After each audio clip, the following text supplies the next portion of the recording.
দলের চেয়ারপারসন খালেদা জিয়ার চিকিৎসা ও নিঃশর্ত মুক্তি এবং ভারপ্রাপ্ত চেয়ারম্যানের মিথ্যা মামলা প্রত্যাহার সহ কারাবন্দী নেতাদের মুক্তির দাবিতে সমাবেশ করবে বিএনপি।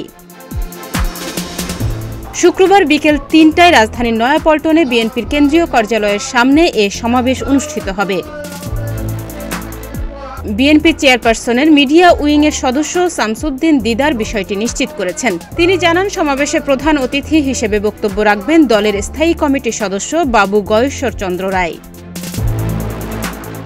এদিকে নতুনভাবে গ্রেপ্তার বন্ধ ও কারাবন্দীদের মুক্তির দাবিতে সংশ্লিষ্ট কর্তৃপক্ষকে স্মারকলিপি প্রদানের চিন্তা করছে বিএনপির হাইকমান্ড।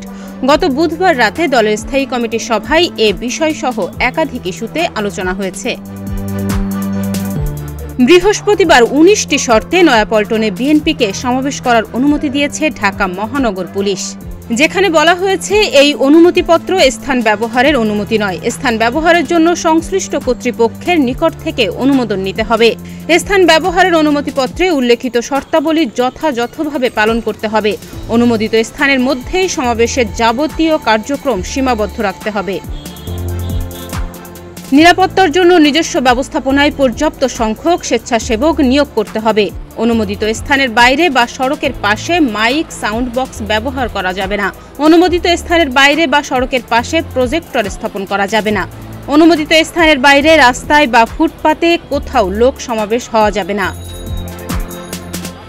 আজান, নামাজ ও অন্যান্য ধর্মীয় সংবেদনশীল সময় মাইক, শব্দযন্ত্র ব্যবহার করা যাবে না। ধর্মীয় অনুভূতির ওপর আঘাত আনতে পারে এমন কোনো বিষয়ে ব্যঙ্গচিত্র প্রদর্শন, বক্তব্য প্রদান বা প্রচার করা যাবে না। অনুমোদিত স্থানের আশপাশ সহ রাস্তায় কোনো অবস্থাতেই সমাবেশ হওয়া সহ যান ও জন চলাচলে কোনো প্রকার প্রতিবন্ধকতা সৃষ্টি করা যাবে না। সমাবেশের স্থলে পতাকা, ব্যানার, ফেস্টুন বহনের আড়ালে কোনো ধরনের লাঠিসোঁটা, রড ব্যবহার করা যাবে না। আইন শৃঙ্খলা পরিপন্থী ও জননিরাপত্তা বিঘ্নিত হয় এমন কার্যকলাপ করা যাবে না।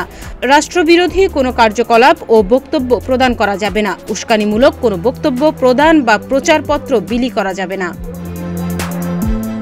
এছাড়া জনদুর্ভোগ সৃষ্টি করে মিছিল সহকারে সমাবেশের স্থলে আসা যাবে না। পার্কিংয়ের জন্য নির্ধারিত স্থানে গাড়ি পার্কিং করতে হবে।